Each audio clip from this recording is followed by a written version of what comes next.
it's an exciting time to be involved in the treatment of rectal cancer because all of these new treatments and variations in their application are being used presently.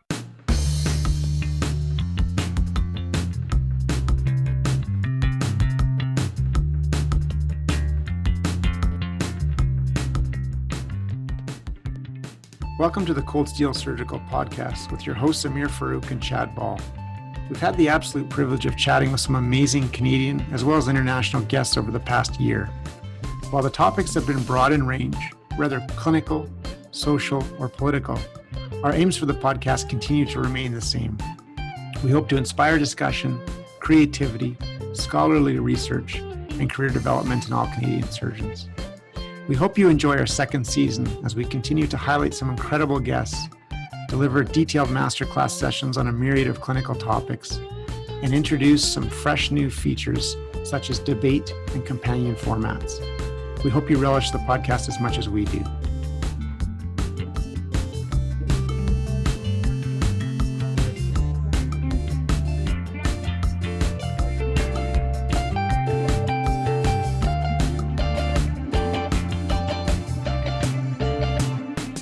Dr. Carl Brown is a colorectal surgeon at St. Paul's Hospital in Vancouver, British Columbia. He gave us a masterclass in this episode on rectal cancer, starting really with the history of rectal cancer surgery, and then moving to the evidence around neoadjuvant therapy, and then giving us a peek at the future of rectal cancer treatment. We then discuss how we should best adopt new technologies such as TEM or TATME.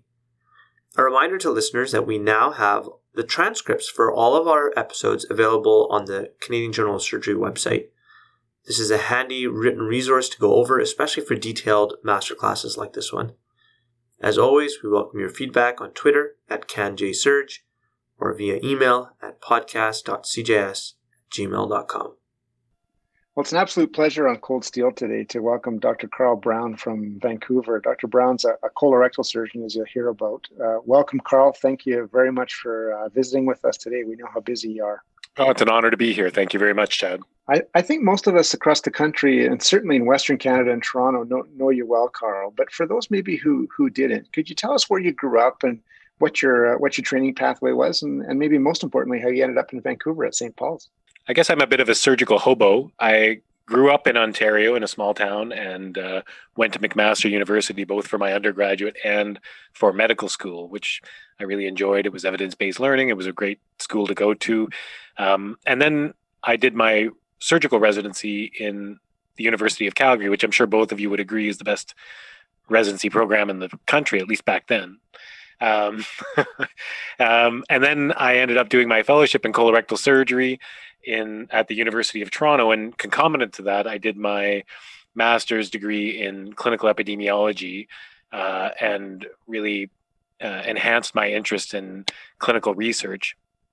And then there was an opportunity with Dr. Terry Pang, who was the sole colorectal surgeon at St. Paul's Hospital at that time. And I'd been to Vancouver for like 1 week in my entire life, but it seemed like a beautiful place. And when I came to visit, Terry had really set up what seemed to be an excellent opportunity to join him. And I must say, I'm really happy that I did end up here. Vancouver's been a wonderful place. The hospital I work here at St. Paul's is great. We have excellent nursing and surgical and medical colleagues. So, and I've been here since 2006. So I've really set up my career here at the University of British Columbia and at St. Paul's Hospital. You know, one of the things that I love that you talk about is actually just the origin of the terms that we throw around but really have no idea where they came from or what they actually really mean, which is the anterior resection, the low anterior resection, and the abdominal perineal resection.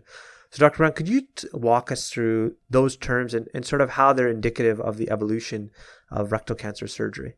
Yeah, I'd be happy to. And I must credit my time at St. Mark's Hospital in London.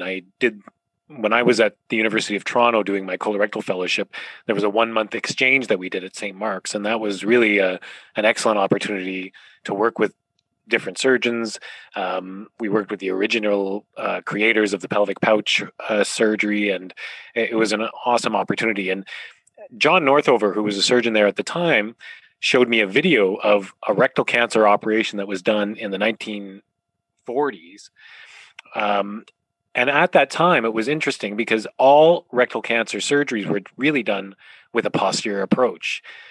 They would take the patient to the operating room and do a diverting loop sigmoid colostomy. And they have this all on video, and you can see the patient breathing. They're using ether as an anesthetic. And then a couple of days later, they would bring the patient back to the operating room, put them in the prone position, and then do a posterior approach to the rectal dissection. It was quite remarkable to watch. There was very little use of electrocautery at the time. They used scalpel and sharp dissection, so they had to do it quite quickly. And they would often split the sacrum, so you would get quite an amazing view of the rectum from a posterior approach. And while we don't split the bone, we often do take the coccyx when we do retrorectal cyst operations. So that was a fruitful operation for me to be able to see. And in the rare situations where we do see retrorectal cysts, I do use that sort of similar approach, going cephalad to the edge of the sphincter, but just below the coccyx. And so when that was demonstrated, I realized, and I did a little digging into the history of rectal cancer surgery, and that certainly was the approach initially. As you can imagine, in the early days, all rectal cancers were a death sentence, and not only just a conventional death sentence, as all cancers were at the time, but a miserably painful death. Locally invasive rectal cancer, which thankfully is rare today, was not uncommon at the time. And so this approach was really an effort to try to remove the entire rectum and prevent a very painful, miserable death. And so the posterior approach was really the original approach to rectal cancer. And Miles was really the first one who identified why a lot of these patients were recurring. And the reason was not because of local recurrence, because of the mesorectum or any of those aspects, but he did an autopsy on over 60 of his patients who had recurrence and death with rectal cancer. And he found that the recurrences were all happening along the inferior mesenteric artery chain. And so that was the incentive for him to change his approach to the rectal cancer operation. And the modification, he's credited with the abdominal perineal approach because, again, as I mentioned, the historic approach was purely posterior approach. In his approach, he did both an abdominal and perineal approach in an effort to isolate and take the inferior mesenteric artery and harvest those nodes. And so that was really the first understanding of the importance of the proximal nodes on the inferior mesenteric artery chain. So the APR was really an effort to prevent local recurrence along the vascular pedicle. Now, Dixon in the early, in the 1940s, was the first one to do, or is credited with the first person to do an anterior resection. In other words, no real posterior approach to the rectum. This was for a series of mostly high rectal cancers where the rectum was removed and a mid-rectal anastomosis was created. And so this was a novel approach. And in fact, I should say that while the Hartman procedure, which is a rectal resection with a distal with the distal rectum left in place. Now, we all think of that as a diverticulitis operation, but in fact, Hartman's first paper was a couple of patients with rectal cancer where he removed the rectum but did not remove the anus. And this was considered revolutionary at the time because everyone felt that if you didn't remove the anus, that the cancer would recur there. So you can see that starting with Miles and the APR with the IMA harvest, followed by a really tiny case series by Hartman, which showed that you don't have to remove the anus for every rectal cancer. Then the incremental increase with Dixon, who reported a large series of patients where not only was the sphincter left in place, but the bowel was re-anastomosed. And so we really experienced the advantage of this history and the benefits of all of this work that has been done over decades. And then, of course, the subsequent problem between the 1950s and the 1980s was local recurrence, because even though there were rectal cancer resections with marginal or variable nodal harvest up the chain of the IMA, as we all know now, the mesorectal package is so critical and is a true anatomic plane. Prior to that, people would often use hand dissection. They would be in the mesorectum. And then Bill Heald, while he may not have invented a mesorectal excision. Certainly, colorectal surgical training had started, and many surgeons understood the mesorectal plane, but it had never really been described as an important factor in preventing local recurrence. And so Bill Hield's real contribution, and I should say John McFarlane, a surgeon who worked many years here at St. Paul's Hospital, co-authored the paper on total mesorectal excision with Bill Hield. And this landmark publication in the 80s has changed the way we understand rectal cancer surgery. And so we know that the IMA harvest, the mesorectal harvest, and coloanal anastomosis are all reasonable approaches now in patients with rectal cancer. And of course, the anterior approach to the rectal resection is now just called the anterior resection. And so the origin of the term low anterior resection, I think, if I understand correctly, meant that you were just going below the peritoneal reflection, but doesn't, I guess, really have the same clinical significance anymore, in terms of figuring out what kind of operation you did. Yeah, exactly. So you beautifully illustrated this history of rectal cancer, which parallels so many of the advancements in many different areas of surgery. I'm thinking of breast cancer, starting with a Halsted mastectomy to where we are today, and rectal cancer has certainly been like that as well. You touched on Bill Hield's. I think an equally important character in this history is Phil Quirk. Can you talk a little bit about what the contribution of Phil Quirk was to this whole concept of total mesorectal excision?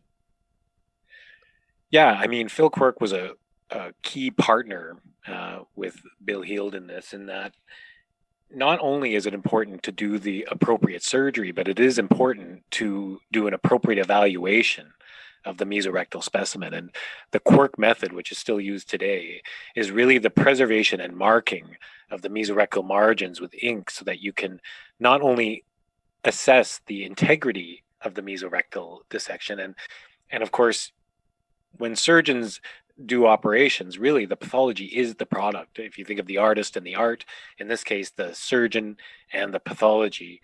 And so Phil Quirk's method is not only an assessment of the integrity of the mesorectal excision, but has also had important contributions related to the importance of the distance of the tumor and or lymph nodes from the mesorectal margin, and the relative contribution of that to the survival and the disease-free survival and the prevention of local recurrence in patients with rectal cancer surgery. And so that partnership has been so critical, and that the work they've done to educate surgeons around the world about that combined importance has really revolutionized rectal cancer surgery.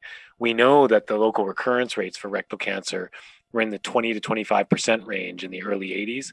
And now we know that globally, in areas where surgeons are well trained in total mesorectal excision and the pathologists are well trained in giving feedback as to the completeness of the mesorectal excision, as well as some of the critical pathologic features of success of that resection or risk related to the disease itself, have created what we now know as an important partnership between pathology and surgery at all institutions.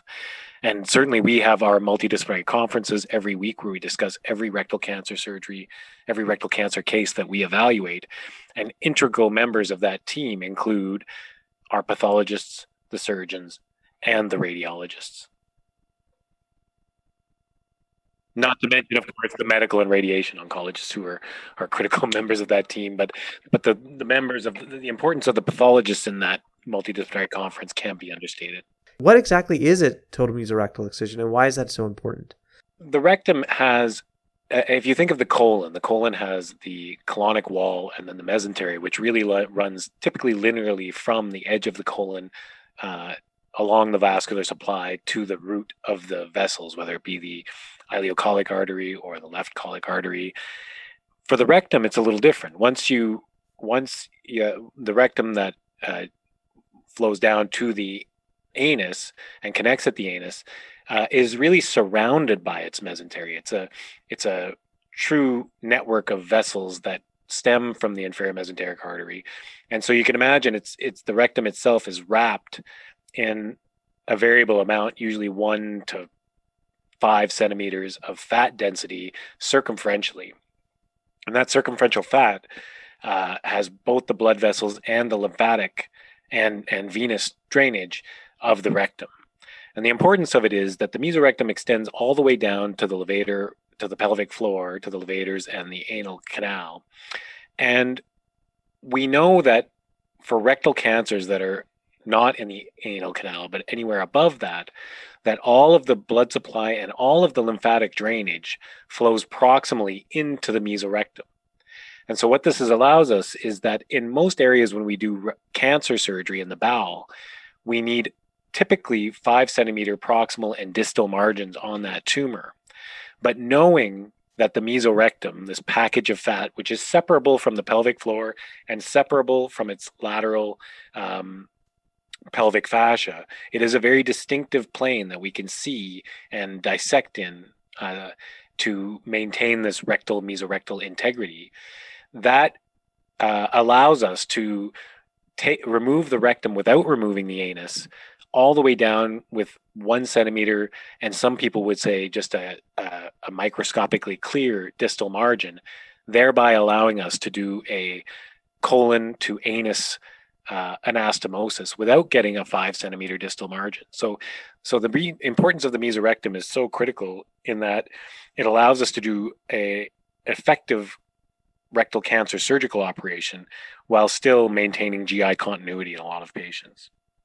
Now, of course, if the cancer is invading the sphincter, in that case, we have no choice. We have to remove the anus. Yeah, I think that's something that trips up residents all the time when we're studying for our Royal College exams, and someone says, "Well, what's the margin that you need on a rectal cancer and or during a rectal cancer surgery?" And people start throwing out all these numbers: 1 centimeter, 2 centimeters. As long as you're getting beyond the tumor, it's not so much about the margin.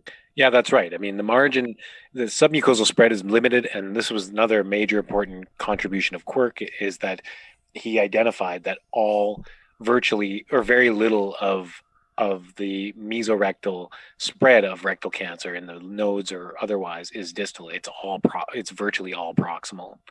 And certainly as you get to the distal rectum, it does not typically spread distally, so you can get just simply a clear margin. Is there ever a situation where you would not go, for example, all the way down to the pelvic floor and just do a mesorectal excision, 5 centimeters beyond where the tumor is?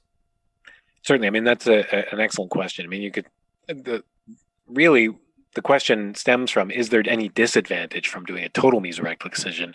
Or the corollary is there any advantage to doing what we call a subtotal mesorectal excision? In other words, taking the mesorectum less than all the way to the pelvic floor.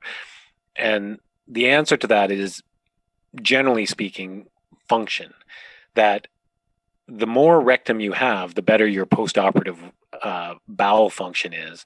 And in tumors that are more than 5 centimeters from the pelvic floor, then there is an advantage. We still do believe that in upper rectal tumors that you should still get a 5 centimeter distal margin, that the nodes and the potential for spread still can be 5 centimeters distal. But a tumor at 10 or 11 or 12 centimeters from the sphincters can still get a 5 centimeter distal margin and then allow for an anastomosis to the rectum that's not right at the top of the anus. And so that's really the purpose for doing what we consider a subtotal, or I guess tumor tailored rectal resection, that not every rectal resection requires a total mesorectal excision. I would say the majority do. The majority of virtually all mid and low rectal cancers do require a total mesorectal excision, but you can leave distal rectum and in a perpendicular to the rectum fashion, transect the mesorectum to allow for an anastomosis if you can get a 5 centimeter distal margin on an upper rectal tumor. So sort of as we were talking about before, rectal cancer has followed this trajectory that a lot of other cancers that we treat have followed, which is that it's become increasingly multidisciplinary, and in particular in rectal cancer, radiation and chemotherapy have become such an integral part of how we treat rectal cancer. Can you talk about a little bit about how we know the importance of chemotherapy and radiation, and in particular neoadjuvant chemotherapy and radiation, or neoadjuvant radiation, in the treatment of rectal cancer? Yeah, certainly. I mean, there's really been two major trials that looked at the addition of neoadjuvant treatment, both of which were short course radiotherapy, where patients were treated with short course radiotherapy, both in the Swedish and the Dutch rectal cancer trials.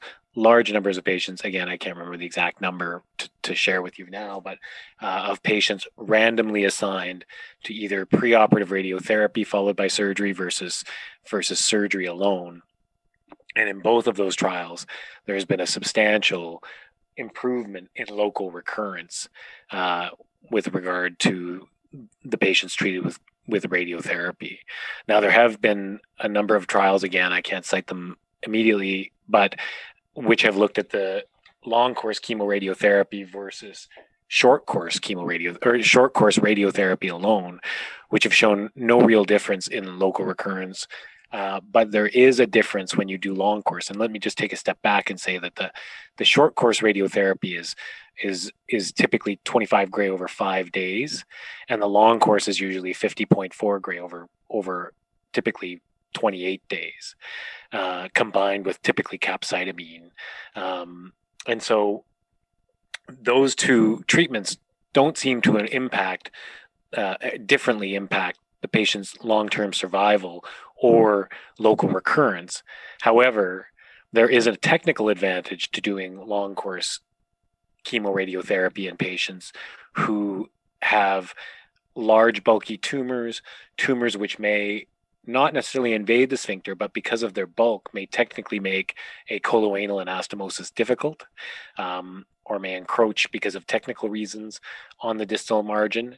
And so in those patients, long course chemoradiotherapy has the advantage of tumor shrinkage, which can help with the surgical aspect of things.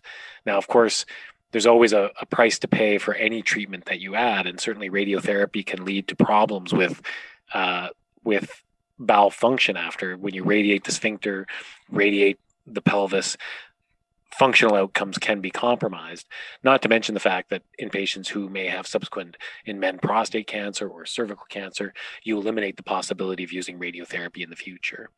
And so the use of radiotherapy has been a real bonus in terms of preventing local recurrence in rectal cancer, in addition to enhanced total mesorectal excision techniques. But because of these compromises that are required, there has been some work in the last several years, the Mercury trial in the UK, where patients who would traditionally be treated with radiotherapy, early T3 cancers, some patients even with early positive nodal disease, have foregone radiotherapy if they have a clear mesorectal margin of more than 5 millimeters and can be clearly resected by TME with coloanal anastomosis, and have demonstrated in these series to have good outcomes. And in Canada, led by Dr. Aaron Kennedy, a number of sites, including ours, have worked together to do a follow-up Quicksilver study where we showed similar outcomes, which were good outcomes in those patients with no radiotherapy. So the tale of radiotherapy in these circumstances is interesting. It has been very important in reducing the risk of local recurrence, typically by about half of the baseline rate. And its selective use is critically important. The chemotherapy story is a little different. There have been a number of randomized trials looking at chemotherapy after rectal cancer surgery. Certainly in colon cancer surgery, patients with stage 3 colon cancer benefit from postoperative chemotherapy, typically FOLFOX, which is leucovorin, 5-FU, and oxaliplatin. However, in rectal cancer, it is a bit more controversial. Certainly in the United Kingdom, most patients are not treated with postoperative chemotherapy because of the potential marginal benefit with potential harm. And the biggest harm from oxaliplatin is typically, there are all kinds of harms up to and including death, but the harm that a lot of patients complain about is their numbness and neuropathy in their fingers and toes. And in fact, I had one of my patients recently just talk about how he can no longer play hockey because he can't really balance properly because he can't feel his feet well enough in the skates. So these are important survivorship issues in patients, and that's why we have to be quite selective. And because of the lack or the concern about the lack of efficacy with chemotherapy after rectal cancer, there was a recently published Rapido trial out of the UK where they had randomized patients to neoadjuvant chemotherapy combined with short course radiotherapy. And in those patients, it did seem to improve disease-free survival, although did not improve overall survival. So there is a big interest in neoadjuvant chemotherapy, particularly because there is an interest in non-operative treatment of rectal cancer. And so it's an exciting time to be involved in the treatment of rectal cancer because all of these new treatments and variations in their application are being used presently. Yeah, I would completely agree. Rectal cancer is such a dynamic and wide open field. Like there's so many different things that are being investigated. There's this tension, as you pointed out, between giving people total neoadjuvant therapy, where you're giving everyone chemotherapy up front, versus this tension where we're worried about potentially over-treating people. So it's quite a complex but interesting sort of a balance that we're having to deal with. And I think that's why setting up a multidisciplinary tumor board, as the group here and many other places have done, is so important. Yeah, I think, it's so intriguing because if you had a T3N0 rectal cancer, in some jurisdictions, you may get total mesorectal excision alone with no radiotherapy and possibly no diversion as well. So a single operation with curative intent. Whereas in other jurisdictions, you may get chemoradiotherapy and possibly no surgery at all. And so if there is a complete response. And so, yeah, it's a very intriguing time, and it does make it difficult, I think, to know exactly what the right thing to do is for every patient. But as you've alluded, the importance of multidisciplinary conference, the importance of engaging patients to understand what their priorities are and understanding their risks of either chemotherapy, radiotherapy, surgery, and their risk tolerance is so important in tailoring care for each individual patient with rectal cancer. So it is an exciting time to be involved in that care. You mentioned briefly non-operative management. Can you explain a little bit what non-operative management is and what that entails? Certainly. So as we've discussed, the use of neoadjuvant chemoradiotherapy, radiotherapy combined with chemo, has effectively reduced the tumor bulk in patients. And the part we didn't touch on is, how do we know that's the case? Well, because typically, at least in the initial days when we would do surgery for rectal cancer after chemoradiotherapy, a lot of people advocated doing the surgery at 4 weeks. But either through practical difficulties or by intent, many patients wait longer than that. It could be 4, 6, 8, 10, 12 weeks. And with that variation in care, we started to recognize that some patients were having what appeared to be complete resolution of the tumor. We would do the surgery for rectal cancer and find no tumor in the rectum, no nodal disease, no residual tumor to speak of. At that time, this is a little bit before my time in terms of clinical practice, there was a lot of discussion about not doing surgery for these patients, but someone had to be the first to do it. And Angelita Habergama and her team in Sao Paulo, Brazil, were the first to publish on this.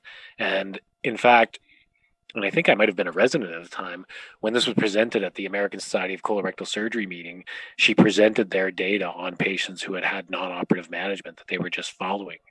And she was pretty much shooed off the stage by the leaders of the American Society of Colorectal Surgery. And essentially, they said that this was more or less quackery. I mean, they were quite dismissive of this approach when it was initially presented. But as time has gone on, it has become more and more appealing, not just to patients, but to clinicians who deal with people with rectal cancer, particularly because it's not out of the question that you could do an operation in person who has had a complete response to rectal cancer, and they could either have serious morbidity or even mortality from the surgery. And I think any thoughtful clinician would have to wonder whether the surgery was actually necessary. So now there are a number of groups, and we're one of them in a Canadian consortium, but there's a group in Basingstoke, there's a group at Memorial Sloan Kettering who's done a lot of work on non-operative management, where patients are reassessed typically anywhere from 6 to 12 weeks after their chemoradiotherapy, with endoscopy and MRI. And if the patient has no apparent disease, are offered non-operative management. In other words, observational management. Now, in those patients, observation is not similar to what we would do in a patient who has had a radical resection, where we do a CT scan on an annual basis, a couple of colonoscopies in the 5 years after their follow-up, and CEA levels and clinical evaluation. These patients are followed intensely with frequent endoscopic evaluations anywhere from every 3 to 6 months, frequent CT scan and MRI every 3 to 6 months, to ensure that the patients have not had local recurrence. And this is typically in a study protocol.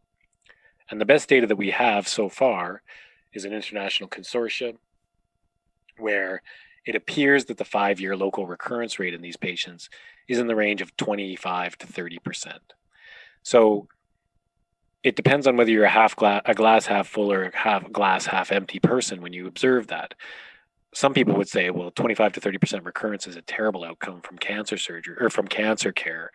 But others would say, and I think the majority of us sort of are starting to feel this way, that as long as those patients can be salvaged, and there's a lot of data that suggests they can be salvaged with radical resection, that we've at least prevented 2/3 of people from having a radical resection that may not have required one. And you have to remember that complete responses only happen, at least with conventional care, somewhere between 15 and 20% of the time. So the vast majority of patients are not going to get a complete response with conventional chemoradiotherapy. But for that subgroup that do, if they choose and are willing to undergo the surveillance with non-operative management, then I think this is an excellent option for them. But again, I think it should be in the context of a clinical trial. And when I say a clinical trial, or I really mean is a clinical registry, where their data can help inform patients in the future about what the best course of action will be for them. And so we are contributing to a Canadian consortia, and every patient that we enroll in non-operative management, we collate and collect their data, and will critically evaluate that data in the future. And just to be clear, people who are evaluated for non-operative management, these are people who are candidates for neoadjuvant chemotherapy and radiation upfront. Yes, of course. These are patients who, frankly, most people who do enroll people in a non-operative management strategy, we typically don't make any promises up front because, again, so few patients do get a complete response. We identify patients who would be candidates for chemoradiotherapy. Again, as I'd mentioned, in British Columbia, that is any T3 or greater disease in terms of local invasion, or any N-positive disease with no metastatic disease. All of those patients would be offered neoadjuvant radiotherapy, and again, often chemoradiotherapy. But the irony here is that people with early cancers have to undergo radical surgery in our current paradigm, and they're not even offered the chance at a complete clinical response from chemotherapy and radiation because they would never be offered neoadjuvant therapy to begin with. And I think that segues nicely into the NEO trial, which you just finished recruiting patients for. Can you tell us a little bit about the NEO trial and what motivated you to do that trial? There were a couple of motivations. I mean, one, the idea of treating early rectal cancers with more aggressive neoadjuvant therapy is not new. I mean, there have been a number of studies that have investigated the use of chemoradiotherapy followed by local excision in patients with T1, T2, and T3 disease historically. First, the development of transanal endoscopic surgical techniques with an operating anoscope, laparoscopic camera, and minimally invasive instruments has certainly enhanced our ability to do local excisions in the rectum with wide, clear margins for early cancers. And certainly T1 cancers with favorable features are good candidates for that approach. Now, in patients who have T2 N0 disease on MRI, that has a very high risk of local recurrence and should only be really recommended in a palliative sense, or in patients who refuse it or are unwilling to undergo radical resection. But the CARTS trial out of the UK enrolled patients with T1 to T3 N0 disease, treated them with neoadjuvant chemoradiotherapy, and subsequently had those patients undergo local excision. And in the patients who had favorable disease after local excision, they experienced very low rates of local recurrence in 3-year follow-up of under 10% or around 10%. And so that was a good demonstration of the potential for that. And in fact, even before that, an author from Italy, Lazoche, had randomized 100 patients with T2N0 disease to chemoradiotherapy and then laparoscopic surgery versus local excision surgery, and similarly found no difference in local recurrence or disease-free survival in those patients. So there has been building evidence for the idea of using local excision combined with neoadjuvant therapy in this context. And in fact, there's another trial, the TREC trial was recently published, that did a similar approach, found similar short-term outcomes, as well as another, the GRECAR study, which is a similar sort of approach. The downside of radiotherapy followed by local excision is that the complications after local excision surgery after radiotherapy are significant. In fact, Rodrigo Perez, who is a partner of Angelita Habergama in Brazil, published on some of the difficulties, which include fistulas and infections and pain and bowel dysfunction, all of which are a result of the radiotherapy and likely the challenges of healing in the rectum when the rectum has been radiated. And so, and we were involved, our medical oncology partner here, Hagen Kennecke, had worked with us here at St. Paul's Hospital. He was at BC Cancer to recruit patients for the Prospect study, which was a study ran out of the Memorial Sloan Kettering, Julio Garcia Aguilar, where patients were being treated with neoadjuvant chemotherapy alone for patients who would be typically treated with chemoradiotherapy. And so we were enrolling patients in this trial. I must say I was a bit skeptical of using chemotherapy in a neoadjuvant setting, but we did recruit for that study. And what we found were that a number of patients had a complete response with chemotherapy alone and no radiotherapy. And so we found this very intriguing. And certainly the surgeries were a lot easier when the patients hadn't been radiated. And anecdotally, we had seen that patients seemed to do better with neoadjuvant chemotherapy when compared with chemoradiotherapy. And so several years ago, we put together a trial proposal where patients would be enrolled in a phase 2 study where we would treat them with a neoadjuvant chemotherapy, Volfox, in patients with T1 to T3 N0 disease, followed by reevaluation with MRI and flexible sigmoidoscopy. And as long as they hadn't had progression or had some response, then the patients would then go on to local excision. And we had a number of centers in Canada and the US who agreed to participate. The Canadian Cancer Trials Group agreed to fund the study, and we're grateful to them for doing so. And we have completed enrollment in 2020, and we will be presenting this work at the American Society of Clinical Oncology in the coming year. And I can say, without sharing the details of the outcomes, that many of the patients clinically had what appeared to be a complete response. And so we are quite excited about this.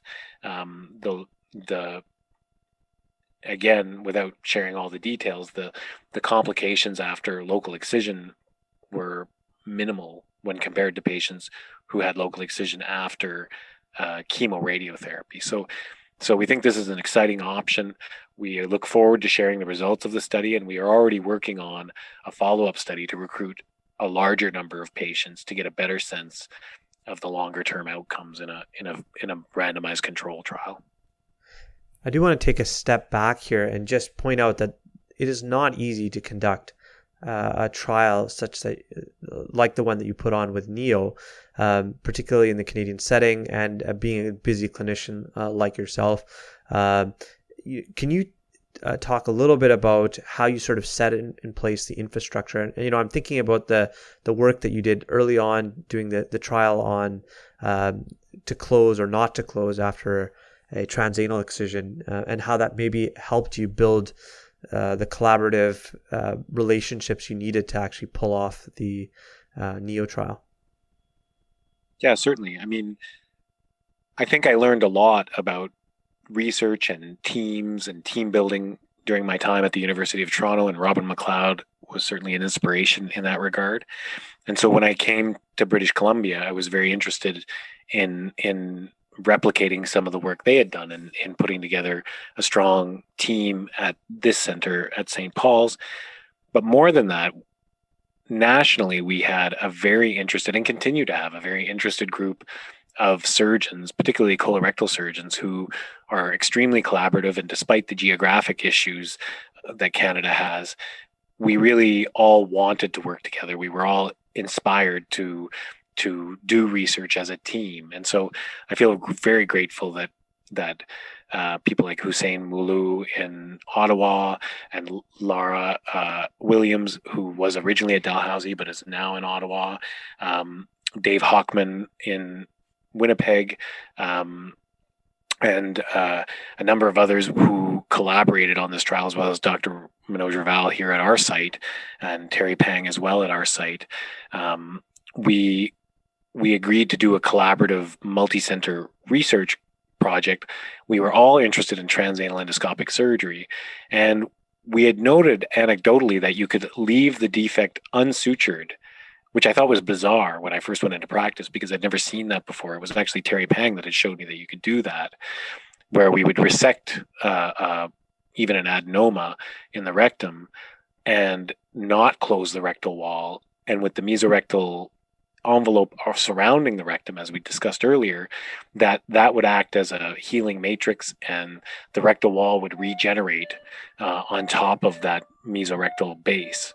And so we knew we could do it. We had all done it clinically, but anecdotally, we had all perceived that there might be a higher risk of pain or complications when we did that. And so we, as a group, decided that we should investigate this in the way that is the best way to answer these questions, and that was in the form of a randomized trial. And so we all agreed to randomize patients to this. We got funded by the Canadian Society for Colorectal Surgery, for which we were grateful. And we recruited patients and found that there really was no dramatic difference between suturing the defect shut or closing it after that surgery. That was the finding of that randomized trial, which we ultimately published, I believe, in Surgical Endoscopy. And the lessons I learned from that trial were manyfold. One is that organizing, and as you've said, being a busy clinician, it's very difficult to do that work on the side of your desk. And I wasn't sure when I started my practice whether the ideal situation would be that I would have quote unquote protected time where I would do a lot of that work myself. But what I quickly realized was that it's difficult to do that as a clinician, especially as a surgeon, where your technical abilities and your technical proficiency are dependent on your clinical activity. And so when I first came here, we worked very hard to build a team. We were involved in research where it was funded research through different organizations, different like CIHR and other funded trials. And while we originally had a nurse clinical research coordinator, we quickly realized that the funding mechanism that we would receive for the studies that we would participate in, compared to the actual costs of running those trials, was onerous. And so we had to come up with another way. And when we met as a team, one of the medical students actually said, "Why don't you just check the co-op program?" And I thought this was an ingenious idea. And so we solicited the co-op program, and we hired our first science co-op student for a 1-year term. And really that was the start of our research team. Now we have 4 co-op students that we hire in a cycle, cycling every 4 months with new co-op students. And they are incredible at maintaining our databases, doing our research ethics board approvals, coordinating the finances of these studies, coordinating with all the different areas of the hospital and with other centers in terms of running our research. So we are a very lean research team now, and I think we're participating in at least 10 different trials, presently recruiting patients. Now, of course, with COVID, most of them have been stalled a little bit, but nonetheless, this has been an incredible team, and we've talked about this model with many others. And we know, at least in BC, the orthopedic surgeons, as well as I believe the urologists, have replicated this team structure as well. Unlike in some areas like cardiology or gastroenterology, where there may be a lot more money in trial work, for us, this has been a highly effective approach. And I must give a lot of credit as well to my colleagues here, Doctors Raval, Pang, Karamud, and Dr. Guman, our newest recruit, who really all philosophically believe in the same mission, which is that we want to provide the best possible care as a team, but we also want to create knowledge and to improve the care of future patients through the participation in trials and in research.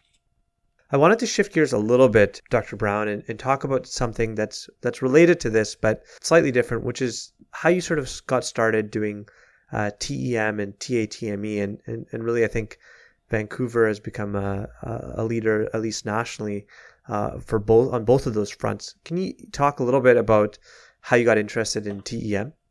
When I came to Vancouver, I was fortunate. The timing just seemed to be right because Dr. Pang had solicited donor funds, and let's face it, in Canada, and probably across the world actually, a lot of new technology is often funded by donors, individuals who we've worked with, patients typically, who want to enhance the care at their local hospital. And so the transanal endoscopic microsurgery platform, which was quite expensive, I think it was in the range of $150,000 to buy all the components, had just been purchased through a donor funding here at St. Paul's Hospital. And I had done quite a bit of laparoscopic surgery, both at the University of Calgary and in the University of Toronto when in my training. Although I didn't have a lot of experience with transanal surgery, I felt like the techniques were somewhat transferable. And so I had endeavored to learn to do the technique. And at that time, very few people were doing it in Canada or in North America, frankly. And I give a lot of credit really to the surgeons of British Columbia, because I spent a lot of time presenting on the technique, presenting on the availability of it at St. Paul's Hospital and our interest in expanding our abilities in doing that. And the surgeons here, we all sort of rally around the University of British Columbia in this province. And so I must say that in BC, there's a really strong sense of community. And the surgeons here, once they identified that we were offering this opportunity, had no problem sharing their patients with us, ensuring they knew that this opportunity was available. And very quickly, we built our experience and became proficient with transanal surgery. And again, I came here in 2006. And so, by 2010, I think we were doing about 100 cases a year, which is quite a few. And it just so happened that around that time, Pat Silla, who's now a surgeon, I believe, in New York, had gone to Barcelona to work with Antonio Lacey and had started developing this concept of doing a rectal resection with a lot of the surgery done from the transanal approach. They'd done a lot of cadaver work on this. And so really there was just fortunate timing, because not only were we interested in this technique, we saw what might be an advantage of what is really a quite difficult operation laparoscopically to get to the pelvic floor, that maybe the transanal approach might be a solution to that problem. And so we communicated with Pat and with others who were early innovators in this surgery. I traveled to Florida, work with Sam Atala, and do a couple of cadaver cases with that team. And then we partnered with our patients. We had patients who we knew would be difficult to create a coloanal reconstruction using conventional techniques, typically obese men with low tumors. And we were fortunate enough that our first patient that we did a TATME in was a larger patient with a carpeting adenoma. So the risk was quite a bit lower than with a cancer, where those stakes are obviously very high. And so through these partnerships with patients and informing them that this experimental new operation, where we didn't really know what the long-term outcomes were, but we were optimistic, really created an opportunity for us to learn this technique. And now we've done over 200 of these operations. I haven't looked recently. I think we might be approaching 300. And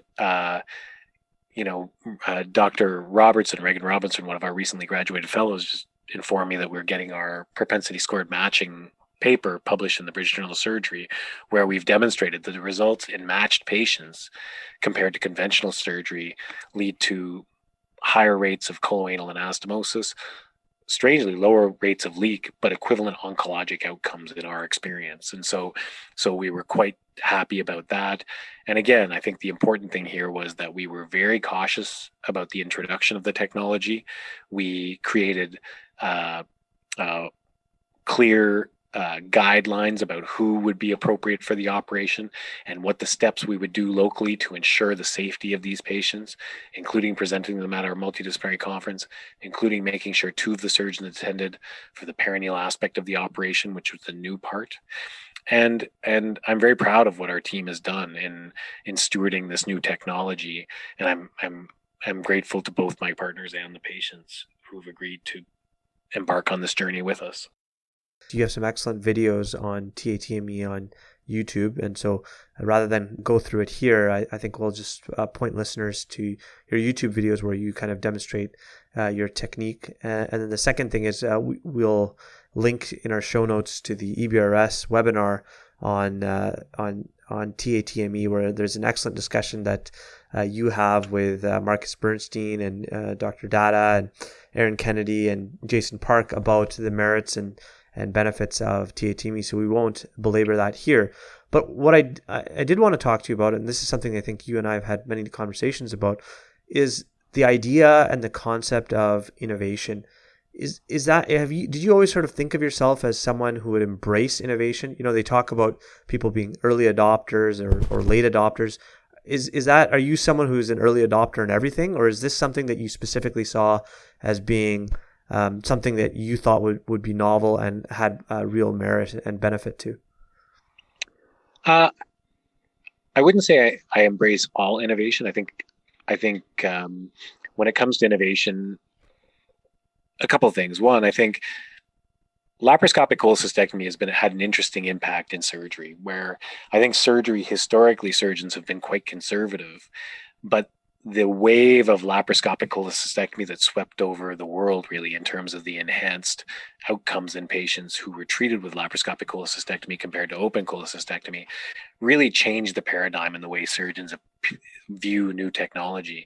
Nobody wants to be the last person to learn how to do a laparoscopic cholecystectomy, which is good in some ways but dangerous in others. I would say that we maybe have gone through and maybe continue to be going through a wave where people may inappropriately or too early adopt new innovations without a critical eye on the outcomes that matter, both to, most importantly, to patients. And so I would say I'm always one who's intrigued by new technology, but I do think that when we embark on incorporating new technology in our practice, especially as surgeons, one, there are opportunity costs. When we pay for new equipment or new instruments, we are by nature foregoing other opportunities that we could use. So I think we have to be careful about where we make those investments. And secondly, I think we have to ensure that we don't tie our personal futures to the future of these technologies, that we if we do embrace them and we see potential opportunities for them, that we look at them critically, that we are very open to abandoning procedures if we can't show that they show the improvements that we think they did, and try not to prematurely widely adopt new technology until we are certain that patients are safe. Because really, when you're introducing a new technology, we don't take the risks, the patients take the risks. And so I would say when it comes to technology, I am always interested in adopting new technology, but I want to do it in the safest possible way, with patients as our partners, not as our guinea pigs, so to speak. You've touched on this already, which is that if you're going to introduce something new, that you really have to study it and make sure that you have good outcomes.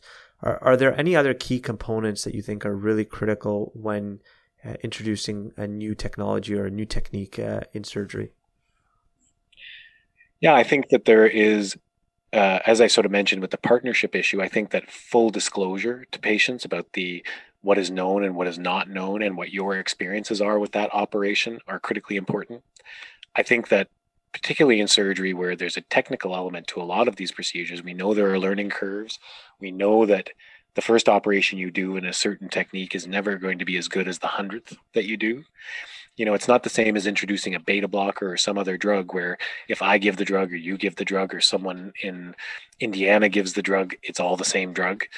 In this case, every operation is a bit nuanced and different, and the technique and learning curve is important. I do think that critical evaluation and some form of gatekeeping at an institution is important for new technology. One of my favorite papers ever published was in the Annals of Surgery a couple of years ago, and it was entitled, quotes, "Hey, I just did a new operation," something like that, where the hospital for sick kids in Toronto, I believe Langer was one of the authors on that paper, they outlined a very clear criteria where a proposal had to be submitted to the department head of surgery that once approved, which virtually all of them were, if there were new technologies well thought out, that there was an obligatory presentation of outcomes, I believe on a 6-monthly basis at their quality assurance rounds. I think these are some of the really important aspects of introducing new technology. And I think if you are going to do a new technique, it is an obligation that you collect and share that data. In the modern world, single center series of 10 patients are not the way we understand how certain new surgeries are done anymore. Multi-institution registries are very easy to put together, and I think that anytime there's a new operation, that is an important part of the evaluative phase. And for us, we very early on were connected with Royal Hompes, Hompes. He's a surgeon at Oxford who had put together an international TATME registry partnered with his PhD student Marta Penna, and we have shared every single patient's data that we've done a TATME on with that team, and they've had multiple publications in which we've been co-authors of thousands of patients where we have a better understanding of this operation than we would have through 20 different centers publishing 20 patients each. So I think in today's day and age, that is the standard for introducing new technology. Dr. Brown, it's been fantastic to have you on the show. And so thank you again for joining us and giving us your time and your thoughts. The last question that we ask almost all of our guests is, if you could go back in time, having done the things that you've done now and having had the career thus far that you've had, if you could go back in time and give yourself advice as a trainee, what would that advice be? Surgery is a very humbling profession, and try not to allow yourself to get too high in the highs, and try not to let yourself get too low in the lows, because in this career, when you have successes, you feel amazing. You feel like you've helped someone. You have a very positive experience there.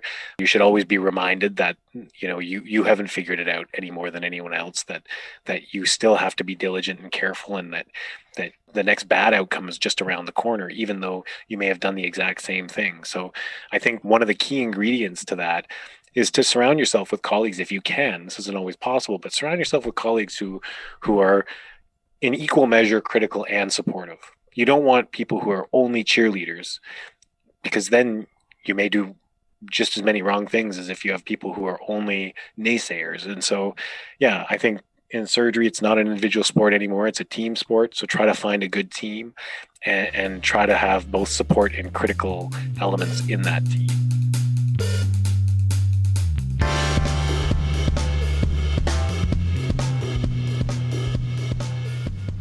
You've been listening to Cold Steel, the official podcast of the Canadian Journal of Surgery.